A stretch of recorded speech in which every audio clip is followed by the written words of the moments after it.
Genze tushimishijwe n'iki? Kiri cyabura kinshimishe Clement aramanutse. Clement aramanutse. Wabimenya ariko. Akazisabiye imyaka bamukubise iminsi 30. Kujya kuba yitekereza.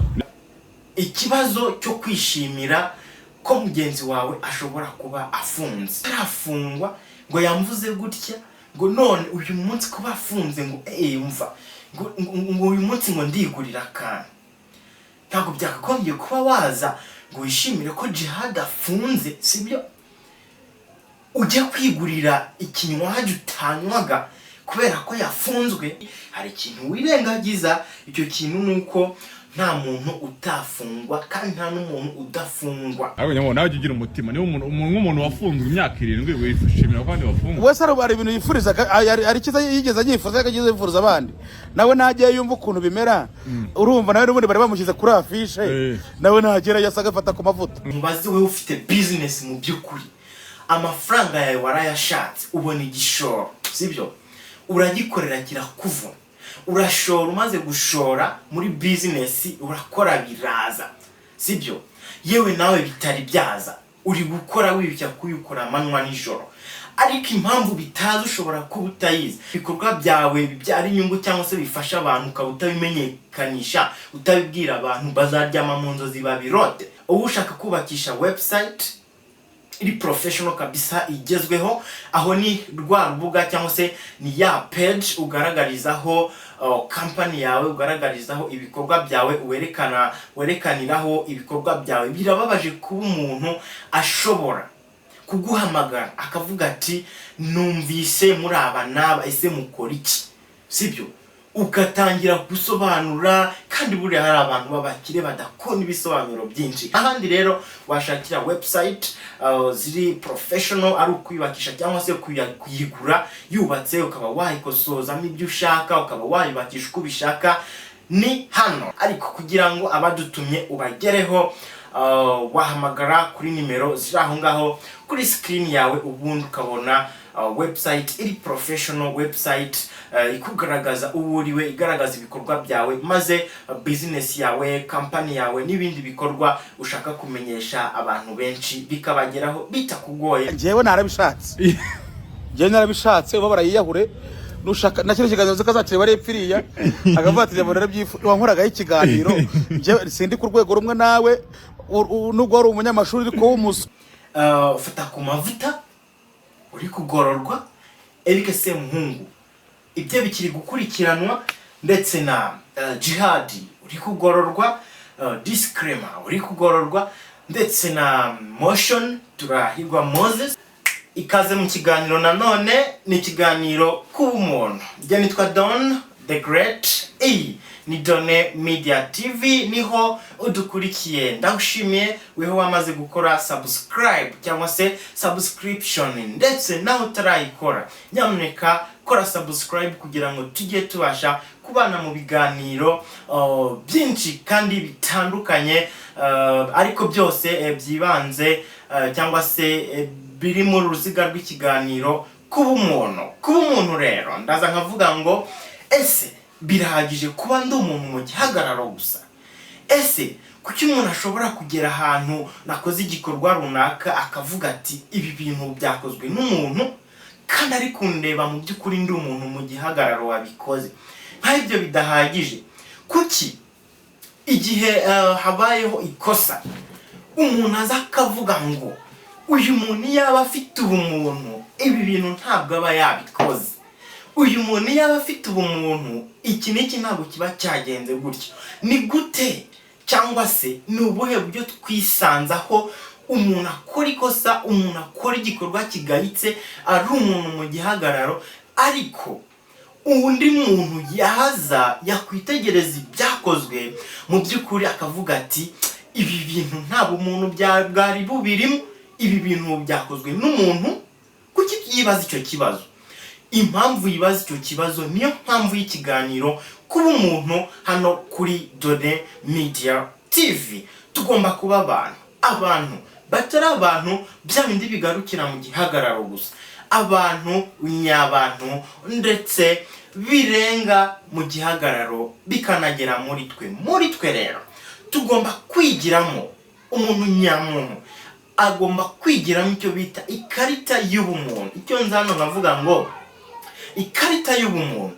Ikarita y'ubumuntu ni ikarita ibiriho element cyangwa se elements z'ubumuntu. Izo elements z'ubumuntu iyo ziri kuri iyo karita nayo ikagirwa n'umuntu. Uwo muntu ntabwo aba akiri umuntu gusa mu gihagararo, ahubwo aba ari umuntu urenze kuba umuntu mu gihagararo, no mu bikorwa bye byose, no mu migendere ye yose, no mu kubana n'abandi aka-expressinga cyangwa se bikagaragazwa n'ubumuntu nyabumuntu. Ngira nkavuga ngo telefone utunze reka tuyigereranye n'umuntu mu gihagararo gusa itarimo simcard. Noneho iriya simcard washyizemo tuyigereranye na ya karita y'ubumuntu. Iyo umaze gushyiramo ya karita muri ya simcard muri ya telefone itangira gufata amarezo, itangira kugira umumaro, itangira kuguhuza n'abandi bantu. Ni nako umuntu ufite ikarita y'ubumuntu aba afite rezo, ahura n'abandi bantu, akora ibikorwa by'abantu bujuje ubumuntu. Ikaze mu kiganiro rero wisanzure. Uyu munsi turagaruka ku kibazo mu by'ukuri kimaze iminsi kibaho cyo gufungwa cyangwa se gutabwa muri yombi cyangwa se kugororwa. Byose ni inyito iri buzi gahuza n'ikiganiro tugiye kugaruka. Uyu munsi uwitwa Eric Semuhungu arafunzwe cyangwa se ari kugororwa cyangwa se ari mu maboko y'inzego zishinzwe ubugenzacyaha n'ubushinjacyaha. Reka tubivuge muri ubwo buryo. Uwitwa Djihad wamenyekanye ku mbuga nkoranyambaga nka Djihad nawe arafunzwe, ari kugororwa cyangwa se ari mu maboko y'inzego zishinzwe kugenza ibyaha. Sibyo? Ntabwo ari uwo nguwo gusa, ndetse n'uwitwa DC Crema nawe arafunze. Si uwo gusa, uwitwa Fata ku mavuta arafunze. Ayo ni amazina mu by'ukuri mvuze ayo ngayo ntirengagije n'abandi benshi, ariko mureke uyu munsi kugira ngo ikiganiro tugiye gukora mu by'ukuri gihure n'intego cyangwa se kirase ku ntego nshaka ko dusangira uyu munsi. Dukoresha ayo mazina kuko ariyo twese tuzi. Uko byagenda kose, niba utazi DC Crema uzi Djihad, niba utazi Djihad uzi Eric Semuhungu, niba utazi Eric Semuhungu uzi Fata ku mavuta. Abo bose barafunze. Reka dukoresha iyo nyito. Abo bose barimo kugororwa. Abo bose bakurikiranweho ibyaha n'inzego zibifitiye ububasha. Ariko reka twibaze. Mbere yuko twibaza byinshi, nagira ngo nkubaze wowe ufite business mu by'ukuri. Amafaranga yawe warayashatse, ubona igishoro, sibyo? Uragikorera kirakuvuna. Urashora, umaze gushora muri business urakora biraza, sibyo? Yewe nawe bitari byaza, uri gukora wibya kuyikora amanywa n'ijoro. Ariko impamvu bitaza ushobora kuba utayizi, cyangwa se nawe byaje impamvu bitaza ngo birenga aho ngaho ushobora kuba utayizi. Nuko utamamaza, sibyo? Kwamamaza mu buhe buryo rero mvuga ahangaha? Niba ufite business yawe uzayimenyesha abantu gute? Niba ufite ibikorwa byawe bibyara inyungu cyangwa se bifasha abantu ukaba utabimenyekanisha, utabibwira abantu, bazaryama mu nzozi babirote. Ibyo ntabwo bishoboka. Niyo mpamvu rero uyu munsi nagira ngo mbabwire ko tubafitiye website ziri professional. Ushaka kubakisha website iri professional kabisa igezweho, aho ni rwa rubuga cyangwa se ni ya page ugaragarizaho company yawe, ugaragarizaho ibikorwa byawe, werekaniraho ibikorwa byawe. Birababaje kuba umuntu ashobora kuguhamagara akavuga ati numvise muri aba naba, ese mukora iki? Sibyo? Ugatangira gusobanura, kandi buri hari abantu babakire badakora ibisobanuro byinshi. Wakagombye guhita ufata website cyangwa se urubuga ruranga abo muri bo ibikorwa byanyu byo mukora muri rusange, ugahita umwoherereza mu buryo buri simple kabisa, akanyuzamo amaso akabasha kubamenya. N'ahandi rero washakira website ziri professional, ari ukwibakisha cyangwa se kuyigura yubatse, ukaba wayikosozamo ibyo ushaka, ukaba wayibakisha uko ubishaka. Ni hano ni kuri Done Media TV, ariko kugira ngo abadutumye ubagereho wahamagara kuri nimero ziri aho ngaho kuri screen yawe, ubundi ukabona website iri professional website ikugaragaza uwuriwe, igaragaza ibikorwa byawe, maze business yawe, company yawe n'ibindi bikorwa ushaka kumenyesha abantu benshi bikabageraho bitakugoye, bitagusabye kuvuga amagambo menshi cyane. Kuba Fata ku Mavuta afunze, kuba Jihad afunze, kuba Eric Semuhungu afunze, ndetse no kuba uwo bita DC Clement afunze, ibi mu myidagaduro muri rusange biradusigira irihe somo? Ese uretse n'isomo turabihuza gute no kuba abantu no mu bumuntu bwacu burahurira he n'ibi ngibi? Hashize iminsi ndeba hirya no hino ku mbuga nkoranyambaga, nkabona uburyo ki abantu bamwe na bamwe bafata cyangwa se bareacta kuri iki gikorwa, ibikorwa biri kuba bikozwe n'inzego zibishinzwe, mu by'ukuri bakareba zishinzwe kureba abantu bafite imyitwarire idakwiye, cyane cyane by'umwihariko kuri izi mbuga nkoranyambaga, bakajya kubagorora, bakajya kubakebura, sibyo? Ubwo rero kadukoreshe gufungwa. Muri iyi minsi hariho ikibazo cyo kwishimira ko mugenzi wawe ashobora kuba afunze. Mugenzi wawe arafunze.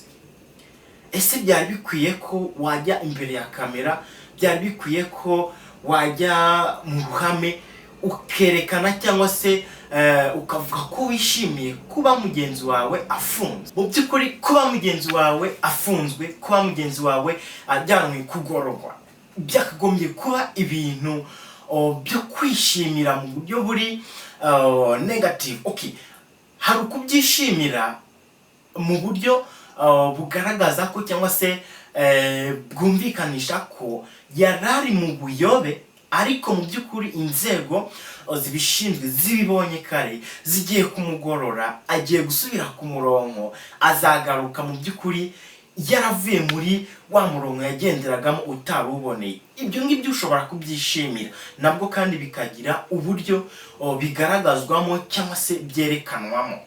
Ariko hari ukujya imbere ya kamera cyangwa se mu ruhame ukerekana ko wishimiye kuba mugenzi wawe afunzwe, kuba mugenzi wawe mu by'ukuri yatawe muri yombi, like ese mu muntu bwacu twakagombye kugira icyo kintu mu by'ukuri? Genze tushimishijwe n'iki? Ikintu cyabura cyicimije Clement aramanutse. Clement aramanutse. Wabimenya ariko. Akazisaba iyo myaka bamukubise iminsi 30. Iminsi 30 Uko jya kuba yitekereza. Yase iminsi 30. Babana barabaho bate? Baryaga miliyoni ku kwezi. Aga miliyoni ku kwezi. Miliyoni n'igice. Bibaho. Kandi babivuze. Abana ngo baryaga miliyoni ku kwezi. Cyane. Ubwo barabaho bate? Nanjye ntago mbizi. Miliyoni ku kwezi ubwo se bakubujya koraga iki? Kuvuga ngo yavuze mu rukiko bana yavuze yuko abana baryaga 400 ku cyumweru. None rero ubwo bana barabaho bate? Ubwo ni miliyoni 300 ku kwezi. Nta muntu uterese se mu rukiko. Ariko n'umugore ngo yararwaye disi yo mu babarira. Yararwaye se bitaro nibikora mu Rwanda byiza bihagarara. Ariko nyamo nawe ugira umutima, ni umuntu wafunzwe imyaka 7 wifashimira kandi wafunzwe. Wese ari ibintu yifuriza, ari kiza yigeze yifuza, yageze yifuza abandi. Nawe nagiye yumva ukuntu bimera. Urumva nawe n'ubundi bari bamushyize kuri afishe. Nawe nagera yasaga Fata ku Mavuta. Uzi ikintu cyaje kurusha ibindi? Cyaje kurusha ibindi. Niba atarasoye Fata ku Mavuta akabagiye kumusangayo. Ararara he? Fata ku Mavuta ni utanga icumbi se. Oya no kuvuga ngo Fata ku Mavuta by'uburi ugeze kuriya uko tujya mu kato kujya bare ko nta birwaruzanye. Fata ku Mavuta ikintu ahita akora we no kuvuga gusanga ruguru akayaba gutije matoro kaburyamaho. Ariko se ko babikunejeje kuvuga ngo umuntu yafunzwe ngabona birakunejeje. Oya nyene kuvuga ngo ubaburi buri kare basinari namuzi. Kumubwira aravuga ngo The Ben ngo ntiyanumye gutera inda. Ngo The Ben ntiyanumye ngo nirirwa musabiriza. The Ben ko muvugana barumva kuvuga ko nyamabonegeza muhamagara amutera se. Oya. Wapi? None se wowe wamutumye pisha? Ubwo nawe ntago wamutumye gukora ibyaha. Nawe ntago wamutumye gukora ibyaha, nareka tumutaramireko ibyaha byo kwitira ibintu bitari ibye. Urukiko zakora akazi kawe. Witwa Natore nawe muri dosiye nyiri imitungo ngo. Nyiri imitungo ibereye ngo Beijing ari ku mazi. Anakora ntabwo ari Beijing, ari Taiwan. Ngo ari ku mazi. Ari ku mazi. kiri kirimo kimangamanga cyitira ibintu bitari ibyacyo gusa. Ari ngo umugabo agunda arenzaho twatsi y'amondo. Buno kuvuga ngo bayimuhaye kano kanya saa 9. Kuvuga ngo ejo ni konji, kwa gatandatu ni konji, ku cyumweru ni konji, azamanuka ku wa mbere. Najya mu ngara ararayo. Umugore we nashaka bashaka amatora. Najya ngara ararayo. Oya. Ntago ararayo kuko ibipapuro ntabwo bita system ntabwo ihita ibisohora. Ubwo azamanuka ku wa mbere. Azamanuka ku wa mbere. Kuko konji ntabwo gereza yakwakira. Reka. Konji gereza nikora se. Ntabwo ikwakira. Muri konji gereza nikora. Ukuvuga ngo urumva abacuruzi babonye akanya umwanya w'akaruhuko. Yego.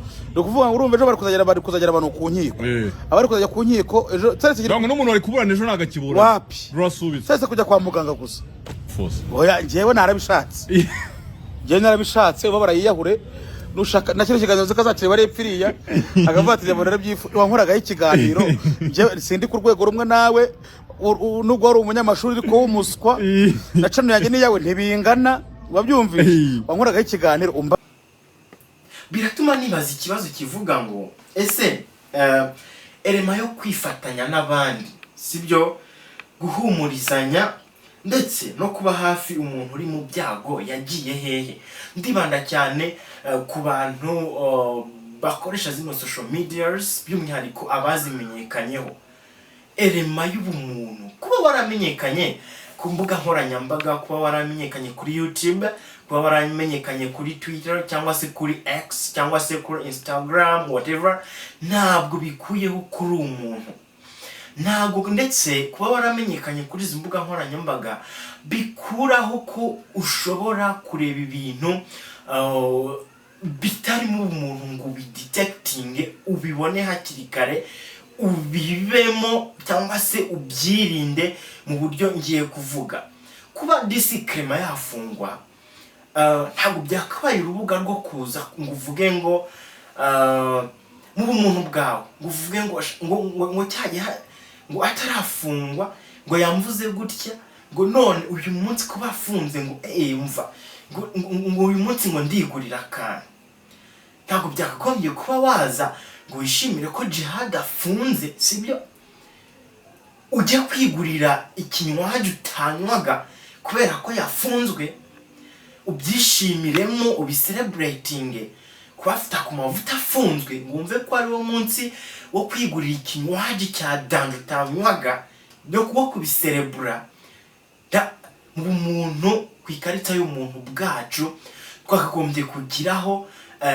elema yo kwifatanya n'abari mu byago kabone niyo baba baratugiriye nabi igihe batari mu byago kabone niyo baba batari batwitayeho bataratwitayeho mu gihe bari bameze neza icyo nicyo kuba umuntu birenze kuba umuntu mu gihagararo bisobanuye kwitura inabi ubayikugiriye ni by'abantu reka tubyemeranye ko ari by'abantu ariko hano mu kiganiro kuba umuntu turaza tugasanga kwitura inabi ubayikugiriye mu by'ukuri atari ibintu by'umuntu ufite elema z'ubumuntu ku ikarita ye zirimo by'umwihariko nk'iyo kwifatanya n'abandi mu bihe bitoroshye gutabarana guhumurizanya sibyo weho kabisa reka kuba umuntu bisa kugira umuco kandi kugira umuco birimo ibice bitandukanye hariho n'umuco wo kunenga reka tunenge dufatanye tunenge abantu mu by'ukuri bishimiye itabwa muri yombi by'aba bantu twavuze haragro ndetse n'abandi ariko nabo mu gihe turi kubanenga sibyo biminjire magafu ku ikarita z'umuntu bwabo bashyireho elema cyangwa se batangire bimakaze elema yo kuba abantu bafite ubumuntu bwo kwifatanya n'abandi guhumuriza abandi mu gihe bageze mu byago by'ukuri tukunenge nk'umuco w'abantu of course ariko nawe mu by'ukuri ugende wicare wiyumvemo cyangwa se ibyo abanyarwanda bakunda kuvuga ngo wiminjire magafu ubitekereze. Ushobora kubivuga uhubutse, ushobora kubivuga ukoreshejwe n'umujinya, umujinya ukagutera kwihorera, ukumva ko kuba afunze icyo gihe aricyo cyanyacyo cyo kuza ukavuga ngo awa, ariko mu by'ukuri hari ikintu wirengagiza. Icyo kintu nuko nta muntu utafungwa kandi nta n'umuntu udafungwa, sibyo? Nese ni ubwa mbere wumvisha ingero z'abaperezida bavuye ku butegetsi cyangwa se bafunzwe ari abaperezida? Ni ubwa mbere wumvishe abaminisitiri bafungwa? Ni ubwa mbere wumvishe abasirikare bafungwa? Ni ubwa mbere wumvise abaturage bafungwa? Kuba rero umusosho media influencer, kuba umuvlogger yaza yagwa mu ikosa agafungwa ni ibisanzwe, ariko kumwishima hejuru ari muri ibyo bihe ntabwo bisanzwe. Ariko kubikora ukabikorera umuntu mugenzi wawe ntabwo bisanzwe. Ariko hahandi umuntu yumva wabikoze agahagarara akibaza ati ariko se uyu muntu uri gushinyagurira Clement afunzwe afite ubumuntu? Ariko se uyu muntu uri gushinyagurira Jihad afunzwe afite ubumuntu? Ariko se uyu muntu uri kwishima hejuru Eric Semungu afunzwe afite ubumuntu? Uyu muntu wishimye fata ku mavuta afunzwe afite ubumuntu? Kandi mu by'ukuri already yamaze kuvuga ko ari umuntu wishimiye hejuru y'undi muntu ufunzwe. Kuki yibaza icyo kibazo? Haba hari kuburamo ubumuntu. Umuntu nyamuntu rero ufite ubumuntu, ikarita y'ubumuntu iriho elema zo kwifatanya n'abandi cyangwa se yo kwifatanya n'abandi mu gihe bari mu byago, mu gihe bari mu bihe bitaboroheye, guhagararana nabo ndetse no kubahumuriza niyo ibibura. Niyo mpamvu y'ikiganiro kuba umuntu. Reka nkubwire, buri umuntu wese arafungwa, sibyo? N'isaha wafungwa, ejo wafungwa, like anybody. Ariko ikintu ugomba kumenya nuko nta muntu ufungwa adafite icyo akurikiranweho. Nta muntu ujya kugororwa adafite aho yagoranye. Ahubwo uyu munsi impamvu biturenga tukabivugaho cyane nuko hari inzego ziri active mu by'ukuri, ziri maso kandi zidahwema kugenza no kugenzura abari mu nzira zigoramye, zikabakura hakiri kare zikajya kubagorora, sibyo? Niyo mpamvu kugira ngo ubutumwa bugere kuri benshi, ababikora batazwi, birashoboka ko wabikora ugakora ibimeze wenda nk'ibyo fata ku mavuta yakoze, kuba wavuga umuntu nabi, I guess, cyangwa se kuba wasakaza amashusho y'urukozasoni ntibikugireho ingaruka, ariko atari uko mu by'ukuri nta ngaruka byakugira. Bishinzwe zakubona wakoze ibyo ngibyo, zikabona nta kintu uri bwice, nta n'icyo uri bukize, zikaba zishobora kuvuga ngo wa muntu wabikoze, sibyo? Mutoya udafite abamukurikirana, udafite abagira gute, uyu munsi hakaba hari uwabikoze mu by'ukuri, uwabikoze agakurikiranwa, cyangwa se ufite ubushobozi bwo kuba yakurikiranwa n'abantu 100,000. Ibaza abantu 100,000 bicaye ahantu hamwe uri kubabwira ngo mukore iki. Uwo muntu kuba bamufata bakagenda bakamugorora, bakabitangaza, bikabera isomo nawe wabikoraga wikinira, sibyo? Ni ikintu mu by'ukuri cyakagombye gushimwa, ni ikintu cyakagombye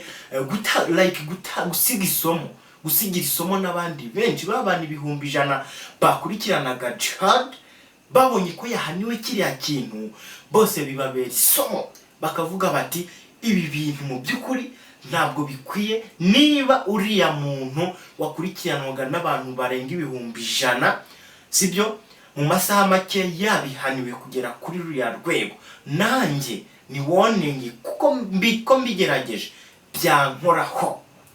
Icyo nicyo bita guhana, kandi guhana bica ingeso, sibyo? Guhana bya bindi bica ingeso. Nta kosa rero, nta n'ikibazo cyakagombye kubigaragaramo, ahubwo ikibazo cyakagombye kugaragara kuri wa wundi ubonye yakoze icyo kibi, uwakoze icyo kibi ari guhanwa akaza kwishimira ko yahanwe mu by'ukuri mu buryo buri negative. Ikindi mu by'ukuri ntareka kuvugaho y'abantu bafunzwe muri iki gihe, kuki dutangira se cyangwa mutangira kumva ko ari ryo herezo. Ndavuga kuri iyi ngingo mu buryo bubiri, sibyo?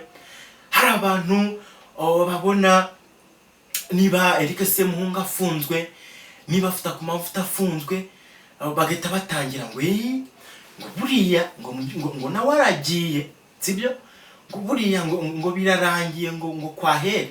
Kuki wabona umuntu atawe muri yombi agiye kugororwa kandi agatabwa muri yombi kubera impamvu ihari yumvikana, kubera icyaha gihari cyumvikana, kandi akaba yatawe muri yombi batamusanze mu nzu ngo bamuterure, sibyo? Cyangwa se banamusanga iyo agacishwa imbere y'ubutabera. Hari ubushinjacyaha, hari ubugenzacyaha, hari ubutabera, akanyura muri izo nzira zose bikarangira izo nzego zose zemeranijwe ko agomba kujya kugororwa igihe runaka. Kuki weho wahita uzi ukumva ko wabigereranya no kuvuga ngo Jay Polly ngo yaragiye, ngo sindi ngo kanaka ngo yaragiye, ngo buriya nawe ngo ibyo bintu ntabwo bikwiye umuntu nyamuntu. Mu by'ukuri leta y'u Rwanda, ubugenzacyaha bw'u Rwanda ndetse n'ubushinjacyaha bw'u Rwanda, nta muntu bagenzaho icyaha atagifite, nta muntu bashinja icyaha mu by'ukuri kitagaragara mu buryo bwose bushoboka. Uwaba muzi wafunzwe cyangwa se wagiye kugororwa adafite aho yagoramye, amuduhe muri comment avuga ati kanaka yatawe muri yombi, nitabira iburanishwa rye, ubushinjacyaha bumushinja icyaha kidahari, nuko arafungwa, n'ubu ngubu arafunze. Urwo rugero uruduhereze muri comment. So iyo mpamvu rero niyiza ikuzuzanya n'ikintu twibaza kivuga ngo ese kumu bigarukiye kureba ibintu, wewe ukirengagiza ukuri kuri mu bintu, ugahita utangaza ikinyoma kibirimo bitewe n'amarangamutima ufite. Wabihuza n'amarangamutima yawe, wabihuza n'abagorohe cyangwa se n'abafunzwe, bikahuza n'ubuzima. Twese tuzapfa of course. Niba hari uwapfuye agapfa kiri mu gihano cyangwa se agapfa kiri kugororwa, ntabwo ibyo bisobanuye ko n'abandi bose bagiye kugororwa bazapfa. So ubwo rero nk'abantu dufite ubumuntu kandi ku ikarita z'umuntu bwacu dufite elema yo gushishoza, ntabwo twakagombye kubona umuntu agiye kugororwa ngo duhite dutangira kubifata mu buryo mu by'ukuri budakwiye. Tugomba kuba abantu birenze kuba abantu mu gihagararo, birenze kuba abantu dufite imitwe gusa, ahubwo tukaba abantu bafite imitwe mu by'ukuri ivuga kandi ikanatekereza ibintu byagombye gutekerezwa n'umuntu ufite ikarita y'ubumuntu iriho elema yo gushishoza. Ikindi, hari ukubona umuntu afunzwe ukumva ngo imyaka 7, imyaka 3, imyaka 30, imyaka 40, ukumva ngo ni iherezo ry'ubuzima. Never. Ntabwo twagombye kumva ko uwagiye kugororwa cyangwa se uwafunzwe, kadukoresha iyo mvugo, sibyo? Niba atariyo mu twihanganire, ariko ntabwo twagombye kumva ko agiye kugororwa mu by'ukuri ari byo herezo ry'ubuzima, ahubwo twagombye kubaba hafi, sibyo? Guhagararana nabo muri ibyo bihe, kuba ndetse no gukomeza gukurikiranira hafi ibyo bazize, kugira ngo natwe ejo tutazisanga muri uwo mutego. Niba bihaniwe bibera isomo cyangwa se bisavinge as a warning kuri twebe dusigaye, ndetse tukanabahumuriza. Bivuze ngo uyu munsi ufata ku mavuta, uri kugororwa, Eric Semuhungu ibyo bikiri gukurikiranwa, ndetse na Jihad uri kugororwa, Disclaimer uri kugororwa, ndetse na Motion Turahirwa Moses, abo bose nawe ndi kugaruka mu by'ukuri amazina yabo navuga ugahita ubyumva aho bari, bumve ko society nyarwanda ndetse n'abanyarwanda muri rusange twese duhagararanye nabo, turabahumuriza, turabahumurije, turi kumwe namwe mu bihe murimo, ndetse ntimwumve ko ari ryo herezo ry'ubuzima. Natwe ntago twumva ko ari ryo herezo ry'ubuzima bwanyu. Muzagaruka muri sosiyete, gusa muzagaruke icyo mwagororewe, aho mwari mugoramye mwaragororotse, sibyo? Ubwo rero niyo mbundo mu by'ukuri yo kuba umuntu. Birenze kuba umuntu mu gihagararo, birenze kuba umuntu urebaho amaso ye abasha kubona gusa, birenze kuba umuntu mu by'ukuri utabasha gutekereza, utabasha kumva ibintu mu buryo buri constructive cyangwa se mu buryo bwubaka. Iki ni ikiganiro kuba umuntu. Njye nitwa Don the Great, iyi ni Done Media TV. Gerageza kandi uharanire gukora ibikorwa bizajya bitangaza abantu aho bageze bakavuga bati ibi bintu koko byakozwe n'umuntu ufite ubumuntu, maze wirinde bya bindi biza bikakwicira ubumuntu. Hahandi umuntu agera aho wakoreye ibikorwa runaka akibaza ati ubu bintu byakozwe n'umuntu, kandi mu by'ukuri ari kubona ko ari umuntu wabikoze. Ibyo ngibyo nibyo nita kutaba umuntu byuzuye. Naho ibihabanye nibyo ngibyo gukora ibikwiye, nibyo n'ubundi nita kuba umuntu, kandi nibyo twese duharanira. Ndagushimiye ko twabanye rero, tuzabane ubutaha mu bindi biganiro bikurikiyeho.